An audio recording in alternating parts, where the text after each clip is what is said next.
Hey, you found us. Welcome to the First and Long College Football Show.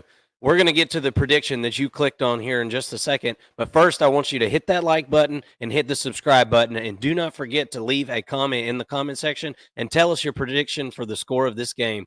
And we invite you to come join us. We talk college football multiple times a week in the live format and video uploads, all types of content. So you got to hit the subscribe button, hit the bell. That way you know whenever we've got content coming your way. Hope you enjoy the video. Thank you so much.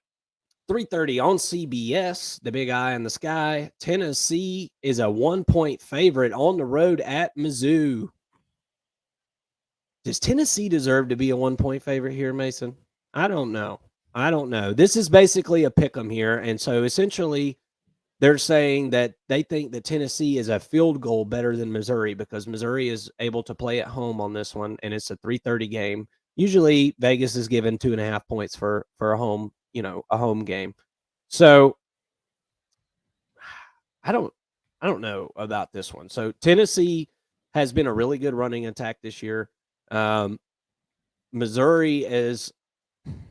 I'm not going to say they're a great defense, but they're just a solid all around football team. Very, very, very solid. And is the Tennessee offensive line going to be able to control the line of scrimmage enough in this game to run the ball to the tune of a victory against Missouri? That I don't know. Yeah, you mentioned the line. I don't know. Vegas is getting to where, like, I feel like they're kind of baking in these sort of kind of emotional lines in a way. So, and what I mean by that is, Missouri just came off of this hard loss to Georgia. Yeah. They're the home favorite. They're the higher ranked team, I think, by most polls. Um, you know, why is Mizzou not projected to win or predicted to win in this game? And I think that there's a little bit of that to it, where Vegas kind of has seen this letdown spot before. So I'm wondering that myself in a way, because I do think that Mizzou is a more complete team and a better team. And I thought that they played really well against Georgia this past week. But all right, so Tennessee, though, on the other hand, they just blew the doors off of UConn. They won in blowout fashion. It was freaking UConn, but 59-3. They're 2-0 since losing to Bama by 2 touchdowns.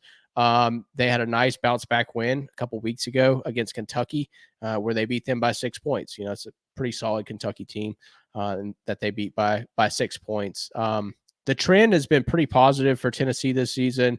They had to adjust their offense into a run-first style this offseason and have been extremely productive in that transition. They have also played really well on defense, in particular against the run, which is something we haven't seen from Tennessee since like the 90s, I think. But they've played really good football on both sides of the ball. They're very physical. Missouri just had like the best loss you could possibly have in a way. They gave Georgia all they could handle for 4 quarters. A couple of turnovers for Missouri, and if they negate those turnovers, they might have won that game, because they were able to drive the football really well and consistently against Georgia. I think that they're an even better team than I thought they were after a loss to Georgia, if that makes any sense at all. In my mind, it does. So, but they've been playing really good football all season long.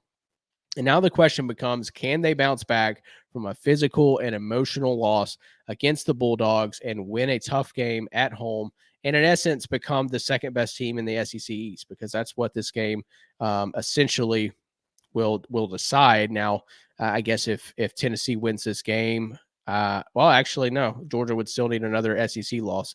So in order if Georgia beats Ole Miss, then they go to the SEC championship game. Yeah, exactly. That's what I was about to say. So in order for Tennessee to win the East, they have to win this game, beat Georgia, and Georgia also has to lose to Ole Miss. And so Tennessee's technically still in it. But yeah, I think that Missouri can win this game, but I'm going to break it down and see exactly what they need to do to get this done. So there are no secrets in the bag for either of these teams anymore. You're in November right? That we're in November now, so you either are or you aren't, right? And both of these teams have proven to me that they can bang with the best of them. Missouri's offense is built through the air mostly, with Burden and Weiss and Cook, dishing it up to them. Although this past week they did find some success against Georgia in the run. I think they kind of caught Georgia off guard a little bit with that. Surprised me. And part of that too, I think, is Georgia saying, "Hey, we'll give that up, but you're not going to beat us over the top with Burden, and Weiss, and that was a successful game plan if that was their game plan. Or maybe Missouri just ran the ball all over Georgia. Who knows? On the other hand, Tennessee wants to run the football. They spread you out. We've been saying it all season. Tennessee will spread you out, run it right up the middle with, and they got a 3-headed monster back there at running back. Yeah, they do. Jalen Wright and Small and Sampson both Sampson has been super impressive. That's right. He's a physical runner. He's electric. He's explosive. And Small is sitting there with more yards than Sampson even. Hard to believe that, but they've got 3 guys who can legitimately get it done in the SEC. And they've got some good blockers up front for them. They're opening up some holes, obviously, with how successful they've been running the football. Defensively, Tennessee is better against the run than the pass, so Missouri should have some success passing the football. And Missouri is better at stopping the run than the pass. However, Tennessee has seen defenses that are much better, I think, than Missouri at stopping the run defenses, like A&M and potentially Kentucky. I think you could argue there, Kentucky or Missouri, but they didn't run very well against Bama. So I played a good first half. They didn't run the ball necessarily well, but they were able to throw it. That's right. Reason. So specifically, I'm just talking about the run defense here, but I think Jalen Milroe led the team in rushing yards against Bama with like 59. So, they're not unstoppable necessarily, but I also don't think Missouri has that rushing defense to stop that front seven to stop Tennessee's rushing attack either. So I still give Tennessee's rushing attack the slight edge here. But again, going back to my earlier comment, I give Missouri the edge in the passing game. I think that they are going to expose Tennessee's secondary just a bit. And I think that Luther Burden needs like 11 touches. I hope he's healthy because they're going to need him to get a lot of touches in this game. But edge to Missouri in the passing game, edge to Tennessee in the rushing attack. So let's just say, for the sake of the argument, there are no clear advantages on offense or defense for either team. So digging deeper, both teams are pretty even on third down and red zone efficiency. I think from an analytics position, these teams are really about as close to a 50-50 sort of game as I've seen, like realistically. This is it's a very evenly matched in different ways. So I think that like this game is going to be decided by special teams and ball control. Who controls the ball better, who doesn't turn the ball over, play field position. Don't make those stupid, those stupid coaching decisions that we've seen all season long where a coach wants to go for it on fourth down and they have no business doing that, right? Play smart football and control the ball, control the line of scrimmage. And I think that that team is the one who ends up winning.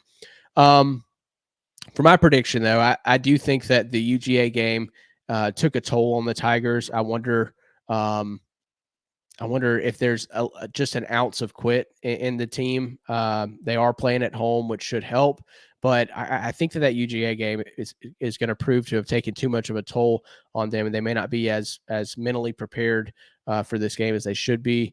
From a betting perspective, this is a stay away game for me. I think you're flipping a coin, right? I don't have an advantage either way with a 1-point spread on this game, so I would stay away from it. But for the sake of the show and for my score prediction, I'm going to go Tennessee 28 and Missouri 26. Yeah. Well, last week we talked about, I think it was last week. Was it Tennessee and Kentucky was last week? Whenever we talked about that game, we said the first team to 30 wins the game. Mm-hmm. And that's exactly what happened. Yep. That's exactly what happened. Same thing here. Same thing here. If Tennessee's going to beat Missouri, they're going to need to score 30 points. I seriously doubt Tennessee holds Missouri under 30. Yeah. And I think that there's much more of a chance that Missouri holds Tennessee under 30 than the other way around. The way that Tennessee plays football and everything, Missouri is just going to need to be able to be good on third down. That's what this is going to come down to. Tennessee is going to try to run the ball. We know they're going to get yardage. We know they're going to get a push. Can Missouri stop them on 3rd and 3, 3rd and 4, or possibly get them behind the chains? I don't think this is a amazing, home field advantage for Missouri necessarily. But I like this game. I think this over-under is just spot on at 58.5. I really do. But I like this game very similar to the Tennessee-Kentucky score. I like Missouri 32, Tennessee 28 in this one. That's kind of where I'm at. And, hey, with the 1-point spread, I kind of like it that it's a coin flip. It's basically whoever wins the game, you're more than likely going to, you got a 50-50 shot just about. And this one may go to a pick 'em here by the end of the week. It may just be one that ends up being a pick 'em. And if it is, I'll play it 50%. I'll play it because I really think you got a 50% chance on either side. So that's decent odds there, and I'll take it. But I think Missouri is able to pass the ball at a more prolific clip than Tennessee, and I think that's what leads them to a victory in this game because I think you're going to need to score 30 to win it. Very few teams have held Missouri under 30 this year. Georgia held them to their lowest total of the whole year. Let's move on.